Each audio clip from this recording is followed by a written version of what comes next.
They say life is set in stone by 73. I thought so too, that I was past the age for surprises, past the need for passion or the temptation of risk. Then Keir came along, my niece Lyra's husband, much too young for me and tied up in family complications that ran deeper than I knew. What started as innocent conversations soon turned into glances, stolen moments, and secrets. I found myself drawn to him, despite the alarm bells ringing in my mind.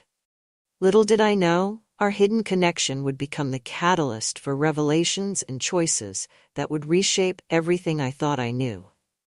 About my family, my past, and the lengths to which I'd go for love.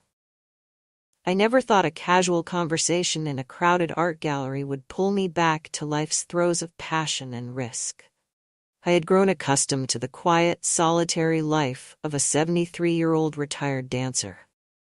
But Keir wasn't an ordinary man. He was the kind of person you feel immediately drawn to, with an intensity that set him apart from the other guests. It was a late summer evening, and I was standing by a painting I didn't particularly care for, a glass of wine in hand, when I noticed him glancing my way. Tall, with an air of quiet confidence, he wore a simple black sweater, looking so effortlessly comfortable in his own skin. He seemed out of place in the gallery, as if he'd wandered in off the street. There was something youthful yet guarded in his eyes. I didn't know anyone else here had a look of uncertainty about this artist's work, he said, stepping close to me and nodding toward the painting. I laughed, pleasantly surprised by his boldness. Guilty. I'd appreciate this more if I understood it better, I suppose. But maybe the point is that we're not meant to. That's the excuse I'm going with, he said with a playful smirk, and we fell into a rhythm. The kind you don't anticipate, but immediately lean into. For the next hour we talked about art, life, and places we both wanted to visit. He was curious, always ready to ask another question, to pull a story out of me. I found myself telling him things I hadn't shared in years, details of my time in Paris as a young dancer, the dreams I'd held on to for so long. I felt myself light up in a way I hadn't felt in years, a part of me that had quietly faded with time. When he casually mentioned he had a wife, my heart sank, though I quickly masked it with a polite smile. Well, it was lovely meeting you, Keir. I hope she's as charming as you are, I said, ready to step away. His gaze softened, and he held my glance a second longer than was comfortable. My wife is complicated, let's say. We're both lost in some ways, but tonight I feel more found. His words lingered in my mind long after I'd left the gallery that evening. I knew I'd see him again, though I had no idea how quickly and intensely our paths would cross again. It wasn't long before Keir and I found ourselves meeting regularly, sometimes by design and sometimes by fate. He showed up at my favorite cafe one morning as I was finishing a sketch, sliding into the seat across from me as though it was the most natural thing in the world. I thought I might find you here, he said with a faint smile. From that point on, our connection deepened with each meeting. I was struck by his sincerity, his willingness to listen. Keir shared stories about his own life, about the expectations that weighed on him. There was an honesty to him that I hadn't anticipated, a vulnerability that felt familiar and real. He spoke about his marriage, a relationship that felt increasingly like a cage. You know, sometimes I feel like I'm going through the motions, just filling a role I didn't even choose, he admitted one day, his voice barely above a whisper.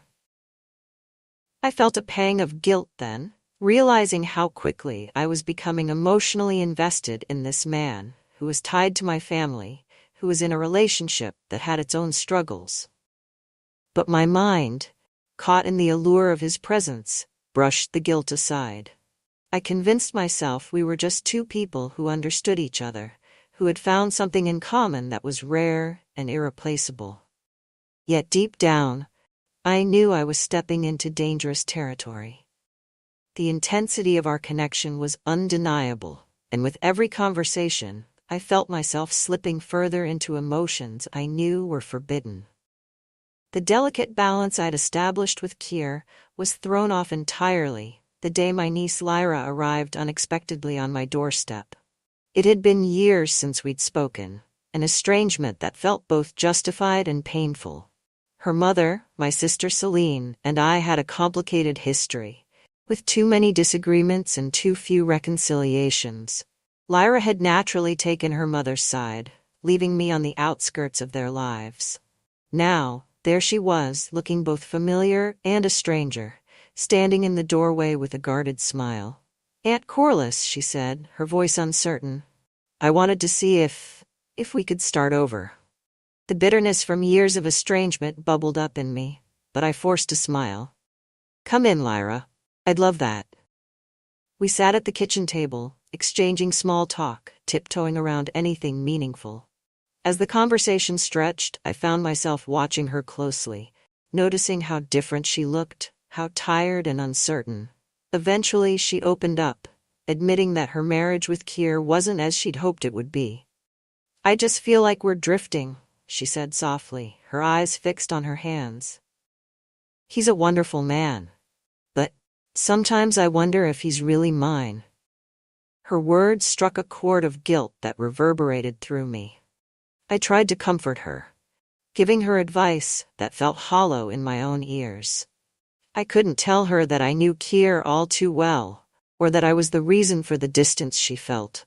As she spoke, I felt myself slipping into a tangled web of my own making, one that was tightening around me with every passing second. After Lyra's visit, I should have ended things with Kier. I knew I was crossing lines, risking relationships, and inviting heartbreak. But our connection had only grown stronger, and despite the guilt that gnawed at me, I couldn't bring myself to let him go. Our affair became my escape, a sanctuary where I could forget the family ties, the looming consequences. In his arms, I felt alive, young, and reckless in a way that I hadn't been in years. There was a thrill in the secrecy, a strange comfort in the fact that we shared something so forbidden. But as the months passed, I began to feel the weight of the lies, the fear that someone would discover the truth. We met in quiet, hidden places, always careful to avoid prying eyes. Yet the thrill of secrecy was quickly overshadowed by a gnawing anxiety. I became hyper-aware of every glance, every passing comment Lyra made about her marriage. I couldn't escape the fear that I was at the heart of her pain, that I was the reason for her suspicions about Kier's loyalty. One evening, after a particularly close encounter where we almost crossed paths with Lyra, I found myself questioning the path I'd chosen. The excitement was overshadowed by guilt, and I wondered if this connection, as intense as it was worth the risks. But even as I questioned myself, I knew that my feelings for Kier were too strong to walk away from. Lyra's visits became more frequent, and with each one, I noticed the strain in her face, the sadness she tried to hide. She confided in me about her suspicions, admitting that she felt Kier was drifting away from her. "I just don't understand," she whispered, a hint of desperation in her voice. "We were so in love. But now, he feels like a stranger." I wanted to reach across the table and tell her the truth, to confess that her fears were justified, that I was the reason her marriage was crumbling. But the words died in my throat. Instead, I offered empty reassurances, words that rang hollow even to me. Meanwhile, my moments with Kier became increasingly strained, shadowed by the guilt that was eating away at me. He, too, sensed the shift, though he continued to assure me of his feelings, to promise that our connection was worth whatever consequences might come. But as I looked into his eyes, I couldn't shake the feeling that our affair was a fragile house of cards, one that would come crashing down at the slightest touch. And as Lyra's suspicions grew, I knew that it was only a matter of time before the truth came to light. Lyra's unease didn't go unnoticed, not only by me but by those around her. Her best friend, Thane, a sharp-eyed confidant with an uncanny sense for lies, had started picking up on her troubled state. Over coffee, one afternoon, Lyra confided in him, sharing her suspicions about Kier's loyalty. "He's been different," Lyra told Thane, her voice barely above a whisper. "And there are moments, I don't know, it feels like he's with someone else." Thane, never one to mince words, encouraged her to investigate, suggesting she pay closer attention to Kier's behavior and interactions. His advice added to her unease, planting the seeds of suspicion that soon took root. Meanwhile, the situation grew more complex with the arrival of Celine, Lyra's mother and my sister. Selene had always been the vigilant one in the family, the one who would press for answers without hesitation. She was a mirror to my past, a reminder of old arguments, of judgments cast too easily, and of the rift that had kept us distant.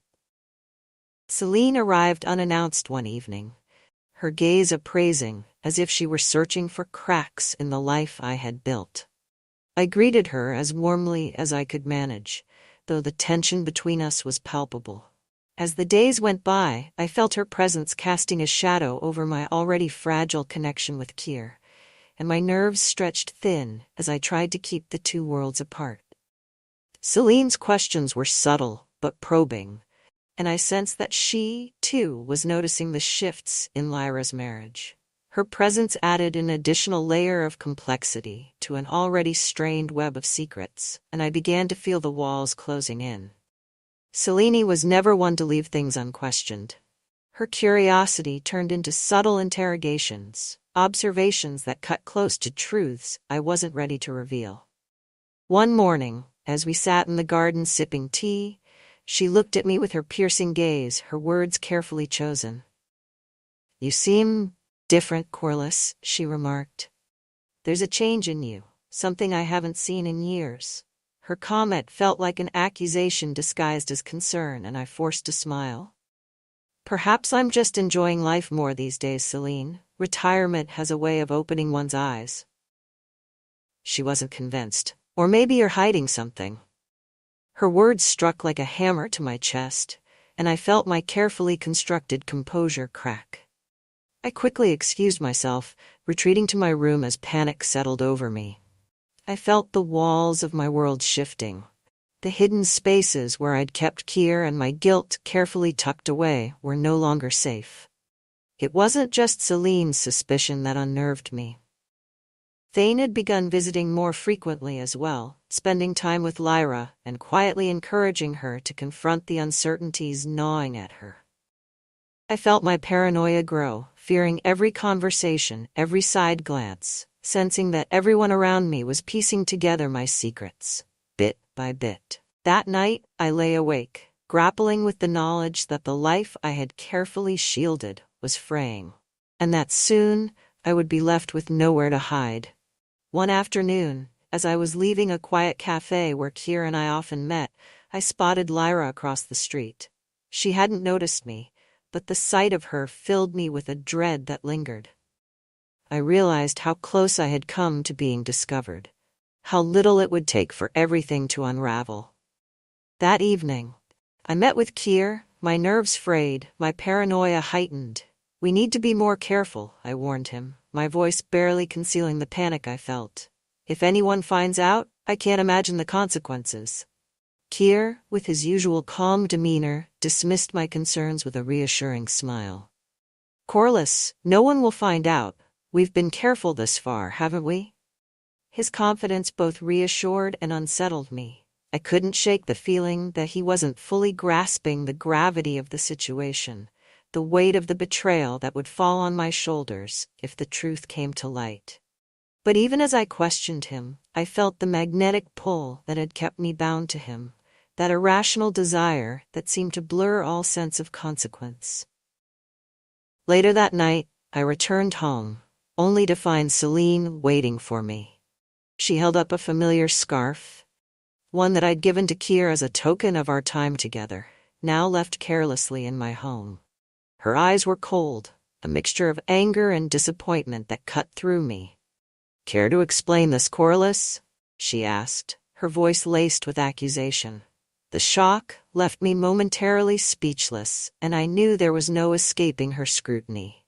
She had discovered my secret, though for now, She held it close, using it as leverage to control me, a reminder that my actions would not go unpunished. When Lyra walked into the room, I could feel her rage before she even spoke a word. Her eyes were red, her hands clenched tightly at her sides as she stood before me, each breath seeming to fuel the fire of betrayal that burned in her gaze. She wasn't the warm niece who had come to me seeking comfort and advice. She was someone else entirely. A woman who had been betrayed by two people she trusted most. I opened my mouth to speak, but she cut me off, her voice trembling with emotion. "How could you, Aunt Corliss? Of all people in this world, how could you do this to me?" I felt the words choke in my throat, and all I could muster was a quiet, "Lyra." No, don't you dare try to explain," she interrupted, her voice rising with each word. "I trusted you. I thought of you as more than family, someone I could actually look up to. And you were with my husband?" Her words echoed in the room, each one a painful reminder of the hurt I had inflicted. I had seen the cracks in her marriage, had even comforted her when she confided in me, all the while knowing I was the reason for her suffering. The shame I felt in that moment was deeper than anything I'd ever known. "Lyra," I managed, my voice weak, "I can't excuse what I did. I don't know how to even begin to tell you how sorry I am." She laughed bitterly, her eyes filled with pain. Sorry doesn't change anything, Aunt Corliss. Sorry doesn't erase the fact that you betrayed me, that you were selfish enough to destroy everything we had." Her voice broke and tears filled her eyes, her pain raw and exposed. I reached out instinctively, but she recoiled, her gaze hardening. "No. You don't get to comfort me, not after this. I don't think I'll ever be able to forgive you." Her words struck like a knife, and I felt my composure slip. Tears blurred my vision as I realized the full extent of the damage I had caused, the betrayal I had so willingly engaged in. I wanted to tell her about the loneliness, the emptiness I had felt, but I knew it would sound hollow, just another excuse to justify the unforgivable. "I don't expect your forgiveness, Lyra," I whispered. "I know I've hurt you, and I can't take that back. But I do want you to know that I loved him, that he brought something into my life I hadn't felt in years." She looked at me with disgust, her lips twisting into a scowl. "You're so selfish, Aunt Corliss. You don't even realize what you've done. You just see what you wanted, what you needed. Did you ever stop to think about me? About how this would destroy everything?" My silence was answer enough, and I watched as she turned, her shoulders tense, every step taking her further away from me. I wanted to run after her, to beg for her forgiveness, but I knew it was too late. The choice I had made, the line I had crossed, had left scars that couldn't be erased. And as the door closed behind her, I was left alone with the consequences of my own selfishness, a hollow ache filling the space where family and love had once been. After my confrontation with Lyra, I sought out Kier, desperate for some semblance of understanding. He was the one who had kindled this fire, who had drawn me into a web of emotions I'd long forgotten, and I needed him to remind me that it had all meant something, that our connection was more than just an escape. I found him waiting at our usual spot, his expression unreadable as I approached. There was a chill in his gaze, a subtle distance that hadn't been there before, and I felt an unease settle over me as I sat across from him. "Kier," I began, struggling to find the right words. "Lyra knows she confronted me. She'll never forgive me for this." He nodded slowly, his gaze fixed on a point in the distance. "I thought this might happen," he said, his voice detached, almost clinical.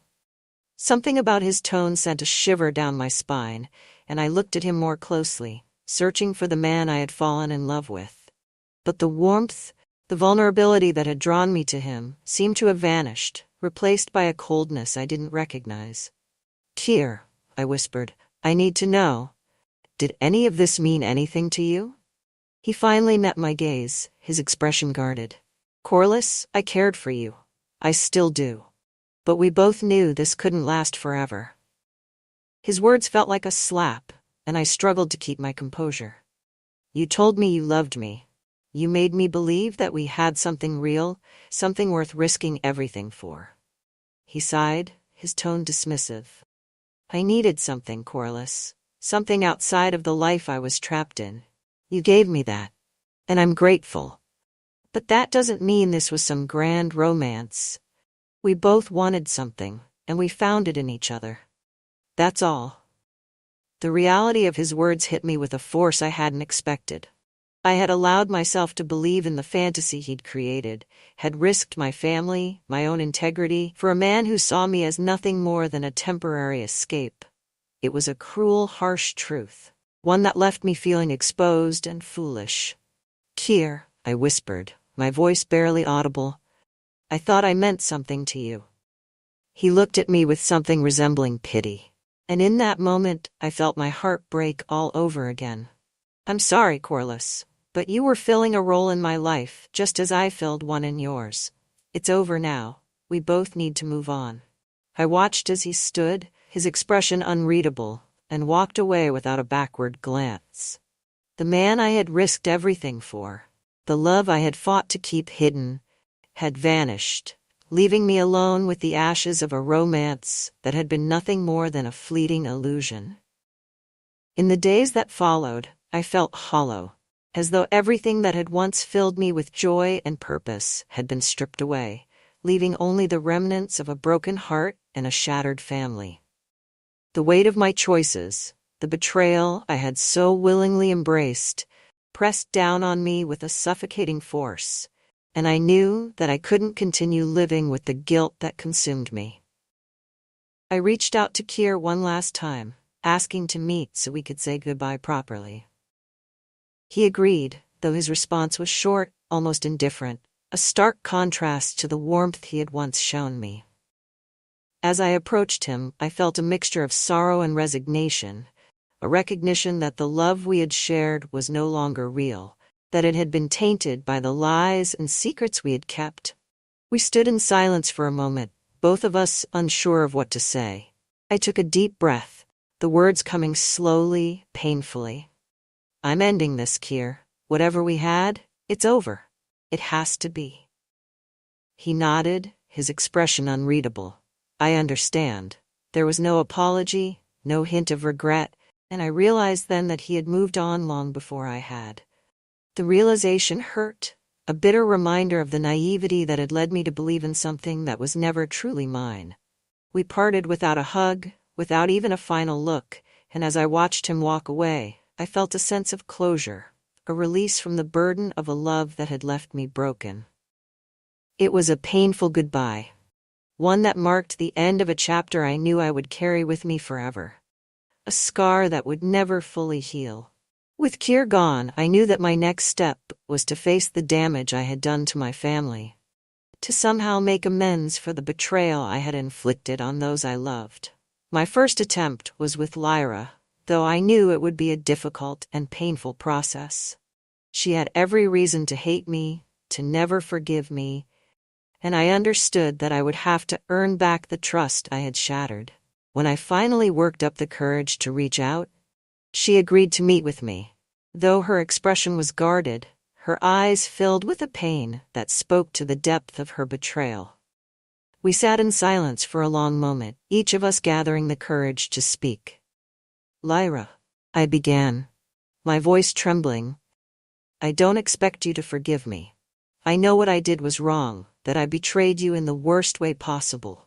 But I want you to know that I'm truly sorry, that I never wanted to hurt you. She looked at me, her gaze cold but contemplative. You didn't just hurt me, Aunt Corliss. You destroyed my trust in you, in everything I thought you were. I don't know if I can ever forgive you for that. Her words were like a punch to the gut, but I nodded, accepting her pain as the rightful consequence of my actions. I understand, Lyra. I do.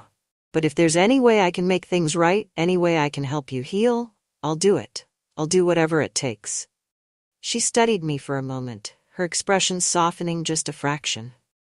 It'll take time, Aunt Corliss. A lot of time.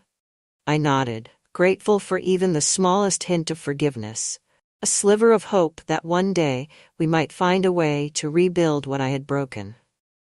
And as we parted, I felt a small sense of relief, a reminder that while the road ahead would be long and difficult, there was still a chance for redemption. The days following my final parting with Keir were filled with a silence that was both a relief and a weight. I would wake up in the early hours, lying there in the dim morning light, grappling with the choices that had led me here. I had given my heart to someone who saw me as a temporary reprieve, an escape from a marriage he felt trapped in. And in my own way, I had used him as well, filling a void I hadn't even realized was there until he'd slipped into my life. One afternoon, I found myself sitting by my old journals, stacks of faded pages, documenting the life I'd once lived. I turned to a blank page and started to write, hoping to make sense of the emotions that weighed me down. I wrote about my memories of Paris as a young dancer, the exhilaration of the stage, the thrill of living a life defined by freedom and passion. And then, as the years progressed, I chronicled the long silence that had filled my days, the quiet solitude I had tried to convince myself was enough. Keir had reignited something in me, but I saw now that it wasn't him I had needed. It was a reminder of myself, the parts I had buried long ago. The pages filled with reflections, confessions of a woman who had allowed herself to be swept away by a love that was more illusion than reality. Writing became my solace, a way to confront the guilt I felt, the ache of betrayal I had caused. As the weeks passed, I found a strange sense of clarity. I understood now that I had sought validation, a reminder that I was still alive, still capable of love and passion. Keir had been a mirror, reflecting back the loneliness I had refused to acknowledge, the longing for connection that I had hidden even from myself. And though I regretted the pain I had caused, I knew I had gained a deeper understanding of who I was, a recognition of my own vulnerabilities. Forgiving myself was a process, a daily act of letting go, of allowing myself the grace to move forward without shame. I knew I would never be the same, but perhaps that was the point. To grow from the ashes of mistakes, to emerge stronger and more self-aware. With each day that passed, I began to feel a quiet determination to rebuild my life, to find a sense of purpose that went beyond fleeting romance or family turmoil. I had once been a dancer, a woman who found freedom in movement, in the music that coursed through my veins. And though those days were long behind me, I realized that the love for dance was something that had never truly left. One morning, I made a call to a community center not far from my home, asking if they might have a place for someone with experience in dance. The woman on the other end was enthusiastic, mentioning a beginner's class that had been struggling to keep an instructor. By the end of the call, I was signed up to teach twice a week, a prospect that filled me with equal parts excitement and trepidation. When I walked into that studio for the first time, memories of my younger years flooded back. The polished floors, the familiar scent of wood and resin. My students, a group ranging in age from young children to older adults, greeted me with curiosity and enthusiasm. I felt a surge of energy as I guided them through the basics, my voice filling the room as I encouraged them to find their own rhythm, to let go of their inhibitions. Teaching became my sanctuary, a place where I could channel the emotions I had kept hidden for so long. Watching my students discover the joy of movement, seeing them lose themselves in the music, brought a sense of fulfillment I hadn't felt in years. I poured my heart into each class, finding a purpose in helping others experience the freedom that dance had once given me. As the months went by, I built new connections, friendships that were founded on trust and mutual respect. They knew nothing of my past mistakes, nothing of the affair that had unraveled my family.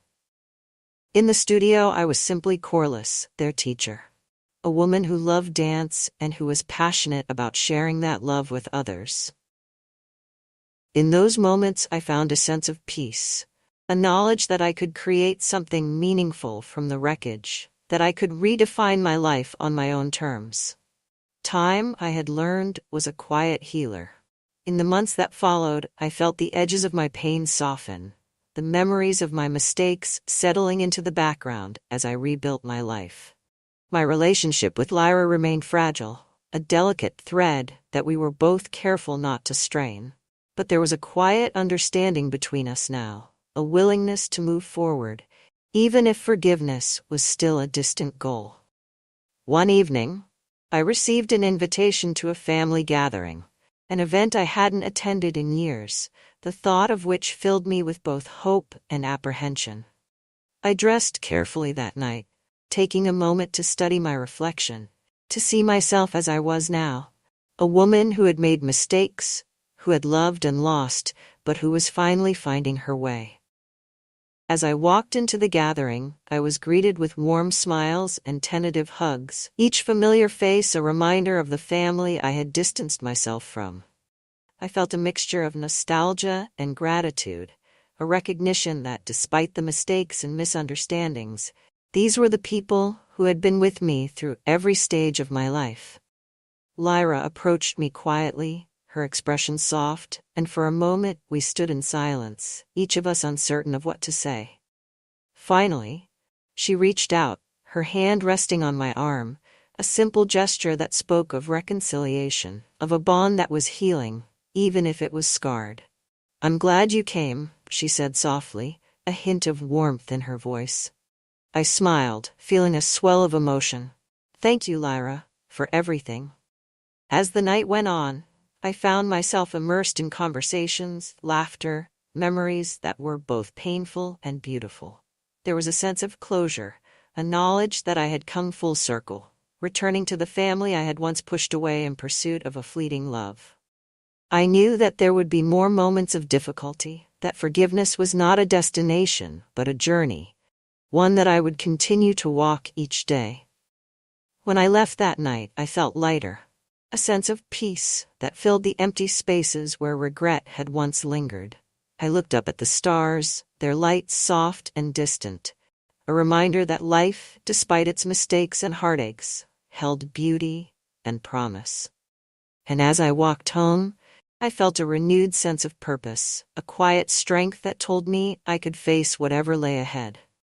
I had learned from my past, had grown from my failures, and now I was ready to embrace the future with resilience, hope, and a heart that was open to love. Not the fleeting kind, but the love that came from self-acceptance, from forgiveness, and from the knowledge that life, despite everything, was a gift to be cherished. Months later, as I stood in my studio watching my students move to the music, I felt a deep sense of contentment, a knowledge that I had found my way back to myself. The studio was filled with laughter, with the joy of discovery, and in those moments I felt a connection to the life I had once lost. Lyra and I had slowly begun to rebuild our relationship, each conversation a step toward forgiveness. It was a slow process, one that required patience and understanding, but we were finding our way, creating a new bond that was rooted in honesty and acceptance. As I watched the last of my students leave, I turned off the lights, the studio bathed in a soft glow. I felt a sense of closure, a recognition that I had walked through fire and emerged on the other side, stronger and more aware of the person I wanted to be. And as I locked the door behind me, I stepped into the night with a heart that was lighter, a spirit that was free, and a renewed sense of purpose that would guide me into the future.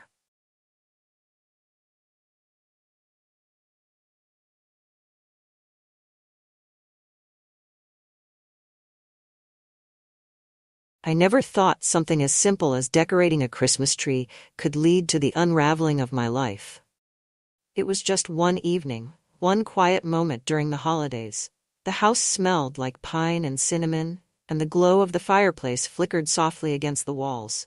It should have been another ordinary Christmas, the kind I'd spent for years with Craig. But that night, everything changed. I keep replaying it in my mind, wondering if there was a point where I could have stopped myself. Was it when Logan handed me the ornament, his fingers brushing against mine? Or when we both reached for the same string of lights, laughing as our hands tangled? Maybe it was the way his eyes lingered on me, a warmth in them I hadn't felt directed at me in years. Looking back, it seemed so obvious. The signs were there, small things I ignored or dismissed because I didn't want to face what they meant. But in that moment, standing so close to Logan, the world seemed to shrink until it was just the two of us, caught in a moment that felt both inevitable and impossible. Craig had gone to bed early, as he often did.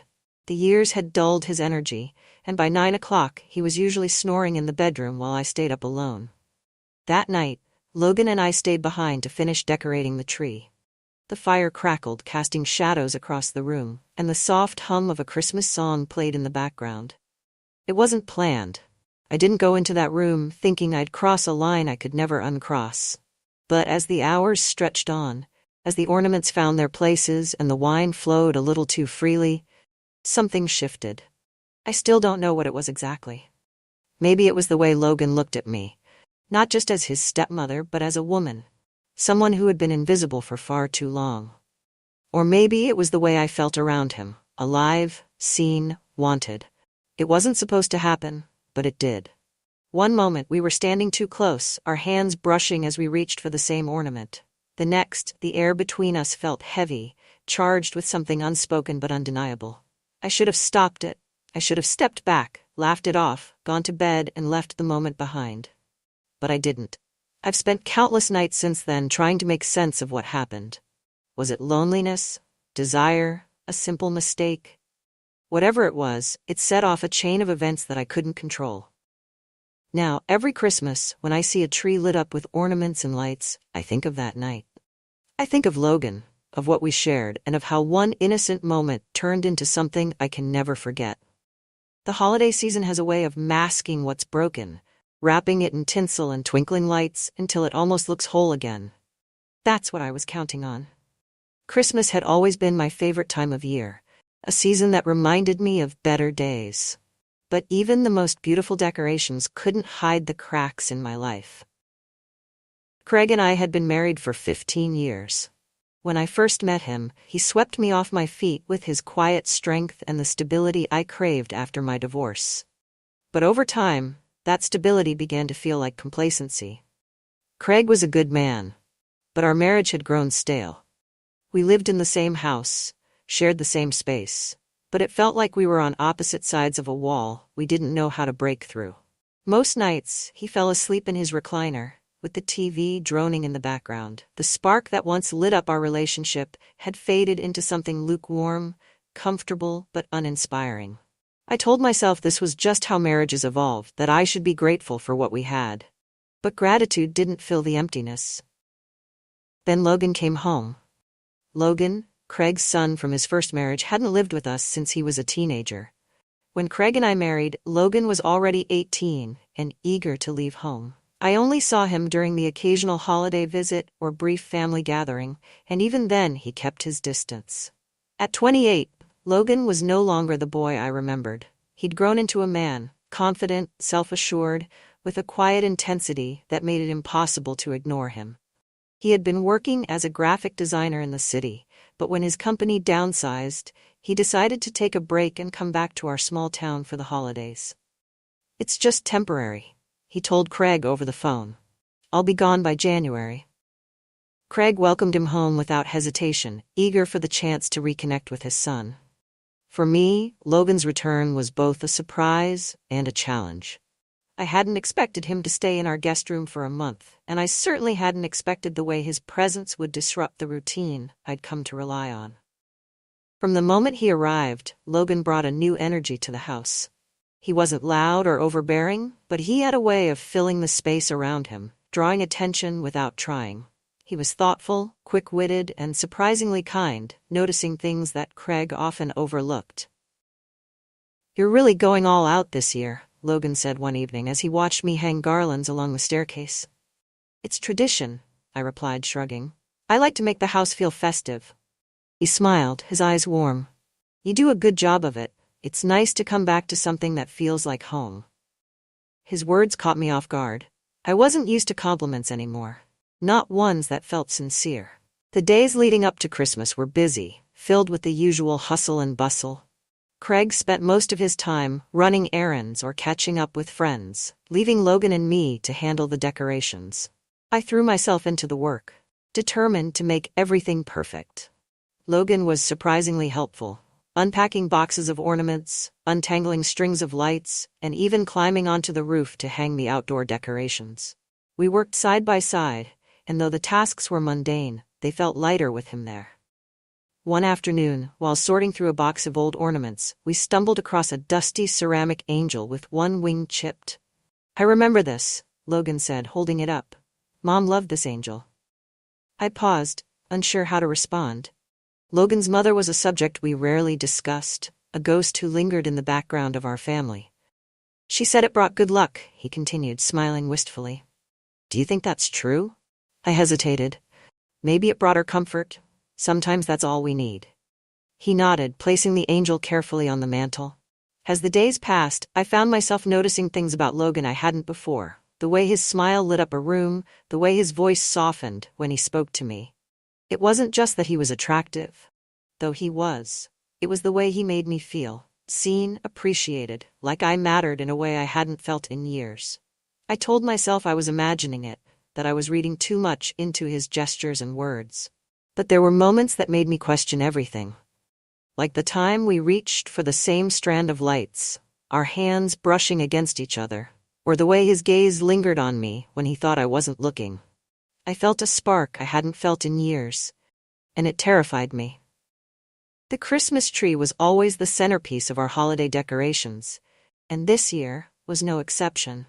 Craig insisted on getting the biggest tree we could fit in the living room, hauling it inside with Logan's help while I set up the stand.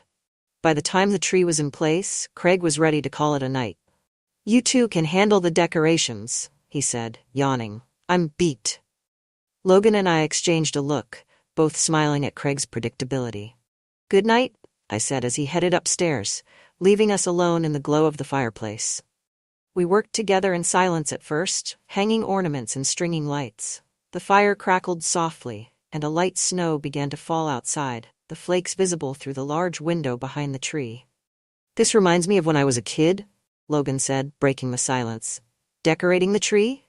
I asked. He nodded. "It was always a big deal. Mom would bake cookies, and we'd stay up late hanging ornaments. She'd always let me put the star on top."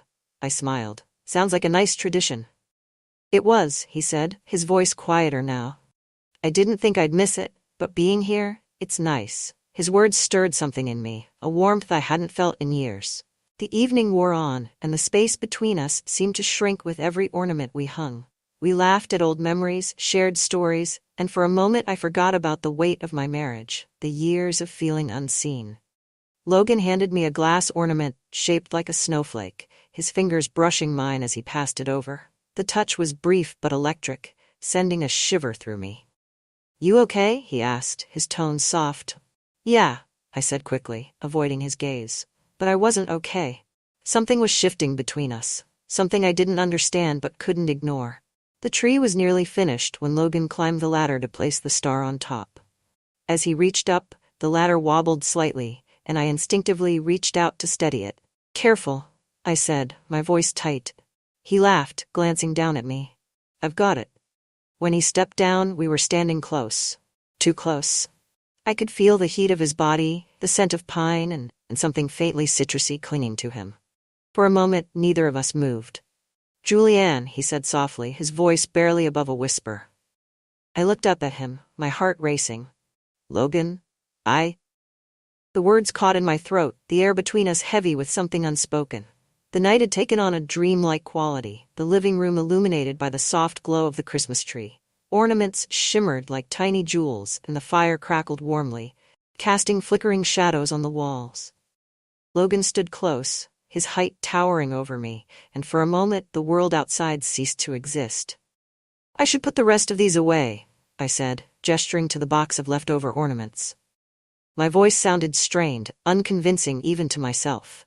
Logan didn't move. His eyes searched mine, and I could feel the weight of the moment pressing down on us.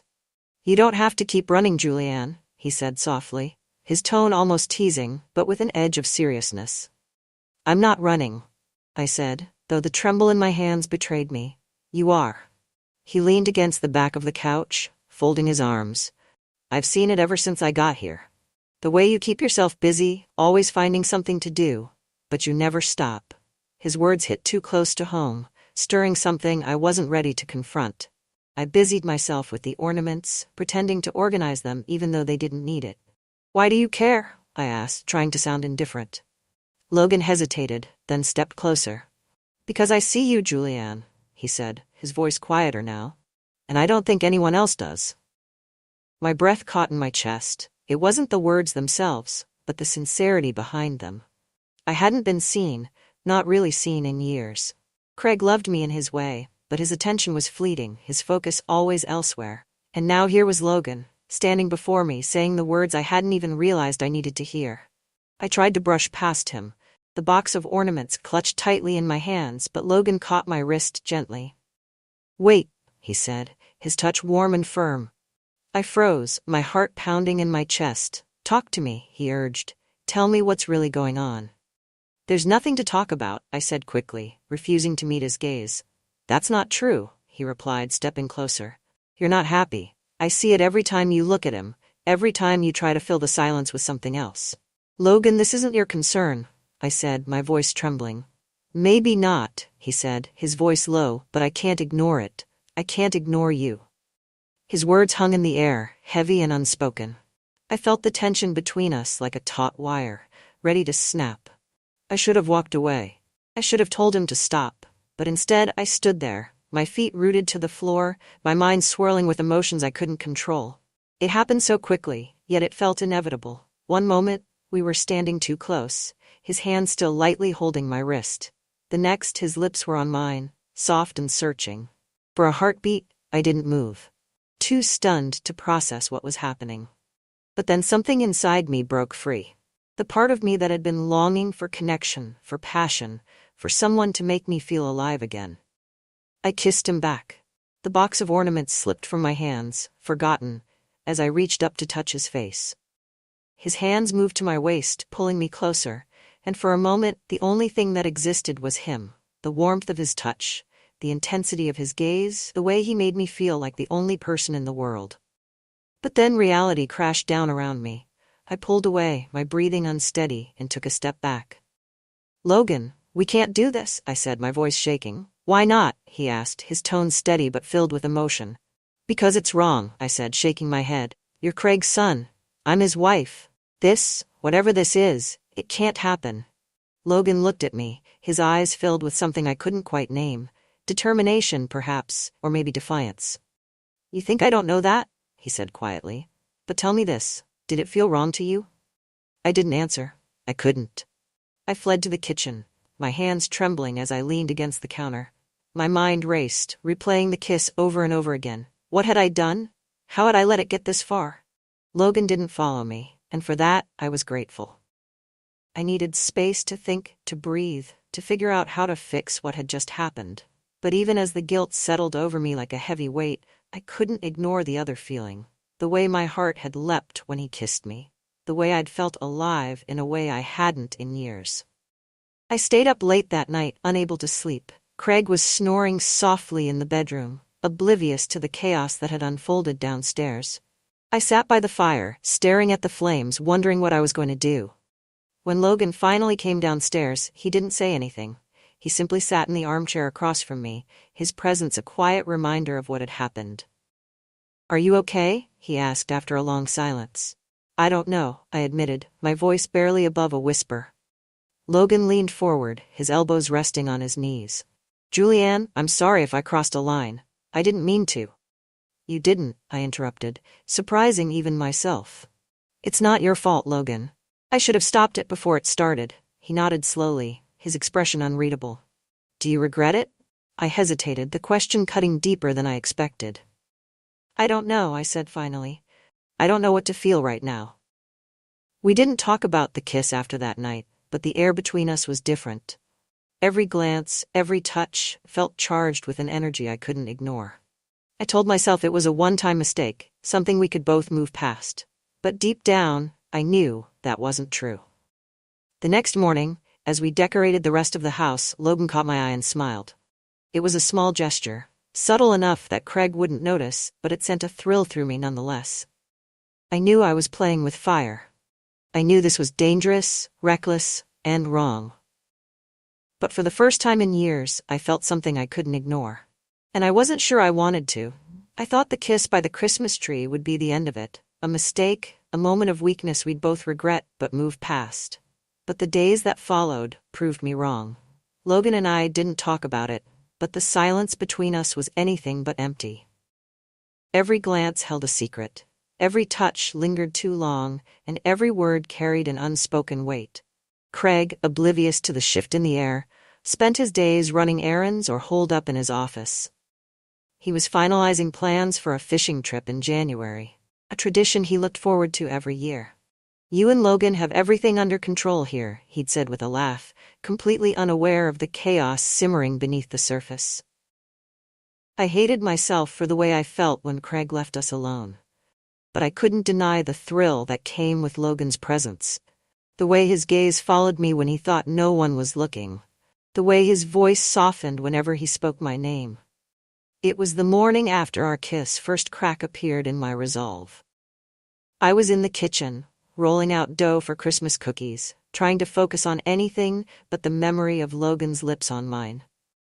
The snow outside was falling softly, blanketing the world in white, and the house was quiet except for the hum of the heater. "Morning," Logan said as he walked in, his voice warm and casual. "Morning," I replied, keeping my eyes on the counter. "Making cookies?" he asked, leaning against the doorway. "It's tradition," I said, my tone too brisk. "Craig likes them fresh for Christmas Eve." Logan didn't reply immediately. Instead, he stepped closer, his presence filling the room in a way that made my heart race. "You've been avoiding me," he said finally, his voice low. "I'm not," I said, though the lie was obvious. He leaned on the counter beside me, his arms brushing against mine. "You don't have to feel guilty, Julianne." I froze, my hands stilling in the dough. How could I not? "I don't regret it," he said, his gaze steady. "And I don't think you do either." His words hung in the air, daring me to respond. But instead of answering, I turned back to my work, my hands trembling as I shaped the dough. It happened again that afternoon. Craig had gone into town to buy a few last-minute gifts, leaving Logan and me alone in the house. I was in the living room, hanging stockings over the fireplace, when he came in. "Need help?" he asked, his tone light. "I've got it," I said, though the stocking hook slipped from my fingers as I spoke. Logan caught it before it hit the floor. Help, his reflexes quick, he handed it back to me, his hand brushing mine. The contact was brief, but it sent a shiver through me. "Julianne," he said softly, stepping closer. I shook my head, my voice trembling. "Logan, we can't keep doing this." "I know," he said, but his voice betrayed him. I can't stop thinking about you." "Logan, please," I whispered, but even as I said the words, I felt my resolve crumbling. And then he kissed me again. The next encounter came during a snowstorm, when Craig was out late at a Christmas party hosted by one of his old college friends. The snow fell heavily, and the wind howled outside as Logan and I worked together to check on the barn. "Craig mentioned the generator might need fuel," Logan said as he zipped up his coat. "I'll help," I offered, eager for an excuse to get out of the house and clear my head. The barn was cold, the scent of hay and wood lingering in the air. We worked in silence at first, filling the generator and checking on the supplies Craig kept stored there. But as the wind howled outside, I felt Logan's gaze on me, the tension between us growing with each passing moment. "This feels like one of those Christmas movies," he said, breaking the silence. I laughed, the sound nervous. "What do you mean?" "Two people stuck together in a snowstorm, the whole world shut out." He smiled, his tone teasing but his eyes serious. "Logan," I began, but he stepped closer, cutting off my words. "Tell me you don't feel it too," he said softly, his voice barely audible over the wind. "I don't know what I feel," I admitted, my breath visible in the cold air. He reached for me then, his hand brushing against my cheek. "I don't want to make this harder for you," he said, "but I can't ignore this. I can't ignore you." I closed my eyes, the weight of his words sinking in. And then, against all reason, I leaned into him, letting him pull me close. The most reckless moment came on Christmas Eve, while Craig was out delivering gifts to the neighbors. Logan and I were in the kitchen preparing dinner. I was at the counter slicing vegetables when he walked up behind me. "You've been quiet today," he said, his voice low. "I'm trying to focus," I said, though my hands trembled. "On what?" he asked, stepping closer. I turned to face him, the knife still in my hand. "On getting through this without making a mess of everything." "You already have," he said with a faint smile. "And so have I." I set the knife down, my shoulders slumping. "Logan, this has to stop." He reached for me, his hand brushing against mine. "Does it?" "Yes," I said, though my voice lacked conviction. But when he kissed me, I didn't stop him. The more it happened, the harder it became to hide. My best friend, Sylvia, started to notice the change in me. "You've been glowing lately," she said one afternoon as we sat in the living room sipping tea. "Glowing?" I repeated, laughing nervously. "Don't play dumb, Julianne," she said with a smirk. "What's going on?" "Nothing," I said quickly, too quickly. She raised an eyebrow, clearly unconvinced. "I know that look. Just be careful, okay? Whatever it is, don't let it ruin you." Her words stayed with me long after she left. The tension reached its peak on Christmas night. The three of us sat in the living room, the fire crackling and the Christmas lights glowing softly. Craig was dozing in his chair, the remnants of dinner still scattered on the table. Logan and I exchanged a glance, and in that moment, everything felt too exposed, too fragile. Later, when Craig went to bed, Logan found me in the kitchen. "We need to talk," he said, his voice serious. "Logan, I can't do this anymore," I said, tears welling in my eyes. "I don't want to hurt you," he said, his voice breaking. "But I can't keep pretending I don't feel this." His words shattered what little resolve I had left. The weight of what Logan and I had done pressed heavily on me that Christmas night. The world outside was silent, the snow piling softly against the windows. But inside, my thoughts were anything but quiet. Logan's words still echoed in my mind. "I can't keep pretending I don't feel this." I wanted to believe we could stop, that this would be the last time we'd let our feelings get the better of us, but every glance, every touch, made it harder to pull away. The first real crack in our secrecy came from Pauline, our overly attentive neighbor. She'd been stopping by more frequently, ostensibly to drop off baked goods or check on Craig's health. But her sharp eyes lingered too long, and her questions always seemed to skirt around Logan and me. "Logan's certainly been keeping busy around here," she remarked one morning, her gaze flitting between the two of us as we stood in the kitchen. "He's been a big help with the decorations," I replied, forcing a smile. Pauline hummed thoughtfully. "I suppose it's nice to have him back for a while. A handsome young man like that must be a magnet for attention, though. I bet the ladies in town are thrilled." Her words made my stomach churn. It wasn't what she said, it was the way she said it, her tone edged with a knowing curiosity. "Logan's focused on his next career move," I said, trying to redirect the conversation. "Of course," Pauline said, her eyes narrowing slightly. "Still, it's good he has family to lean on." I could feel Logan stiffen beside me, his jaw tightening. When Pauline finally left, the tension between us was palpable. "She knows something," Logan said, his voice low. "No, she doesn't," I replied, though I wasn't entirely sure. Just when I thought things couldn't get more complicated, Emma, Craig's daughter from his second marriage, arrived unexpectedly the day after Christmas. She was younger than Logan by 5 years and had always been fiercely protective of her father. Emma's sharp intuition was her defining trait, and I knew it wouldn't take her long to notice the tension between Logan and me. The first evening she spent with us, Emma's questions were pointed but cloaked in politeness. "You and Logan seem to be getting along well," she said as we cleaned up after dinner. "He's been helpful," I replied, keeping my tone light. "It's been nice having him here." Her eyes lingered on me for a moment before she smiled. "Dad's lucky to have you. Not many people would go all out like this for Christmas." I forced a laugh. "It's just tradition." But I could tell she wasn't convinced. The breaking point came 2 nights later. Craig had gone to bed early again, and Emma was out visiting an old friend. Logan and I were in the living room, the tree still lit with soft golden light. He sat close, too close, and though I knew it was dangerous, I couldn't bring myself to move away. "You've been quiet today," he said, his voice barely above a whisper. "So have you," I replied, not meeting his gaze. "I don't want this to end," he admitted, his hand brushing against mine. "Logan, we're going to get caught," I said, though my voice lacked conviction. "Then let's be careful," he said simply, as though it were that easy. I opened my mouth to argue, but the sound of footsteps on the stairs froze us both. Emma appeared in the doorway, her expression guarded. "What are you two doing?" "Just talking," I said quickly, pulling my hand back. Emma's eyes narrowed, darting between us. "It's late. Don't you think you should be heading to bed, Logan?" He nodded slowly, his gaze lingering on me for a moment before he stood. "Good night," he said, his voice calm but tense. When he was gone, Emma turned to me. "What's going on?" "Nothing," I said, though my heart was racing. "Don't lie to me, Julianne," she said, her tone sharp. "I know Logan, and I know when something's off.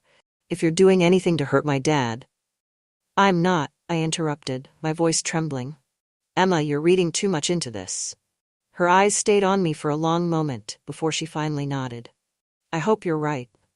That conversation was the wake-up call I hadn't realized I needed. For days, I avoided Logan, throwing myself into housework and errands, anything to keep myself from being alone with him. He tried to talk to me, but I refused to engage, knowing that every word would only pull me deeper into something I couldn't escape. On New Year's Eve, Craig announced that Logan had decided to leave earlier than planned. "He says he's ready to get back to work," Craig said over dinner, his tone cheerful. I forced a smile, my chest tightening. "That's good," I said, keeping my voice steady. Later that night, Logan found me in the kitchen. "You don't have to shut me out like this," he said, his voice pained. "It's better this way," I said, not meeting his gaze. "Better for who?" he asked, stepping closer. "For everyone," I said firmly. "You leaving is the right thing." He nodded slowly, his expression unreadable. "If that's what you want." "It is," I whispered, though my heart ached as I said the words. The morning Logan left, the house felt unbearably quiet. Craig and Emma waved him off cheerfully, completely unaware of the weight of his absence. I watched from the window as his car disappeared down the snowy driveway, tears slipping silently down my cheeks. Looking back now, I can see the moment for what it was, a collision of loneliness, longing, and desire that couldn't be sustained. I let myself believe in something fleeting, something that could never last, and it nearly cost me everything. Craig never found out, and Emma, if she suspected, kept her thoughts to herself. But the guilt stayed with me, a constant reminder of how close I came to losing the life I'd built. Do I regret it? Some days, yes. But other days, I remember the way Logan made me feel, alive, wanted, seen, and I wonder if that was worth the price. Now, whenever I see a Christmas tree, I think of that night. The lights, the warmth, the promise of something new, and the weight of everything I left behind.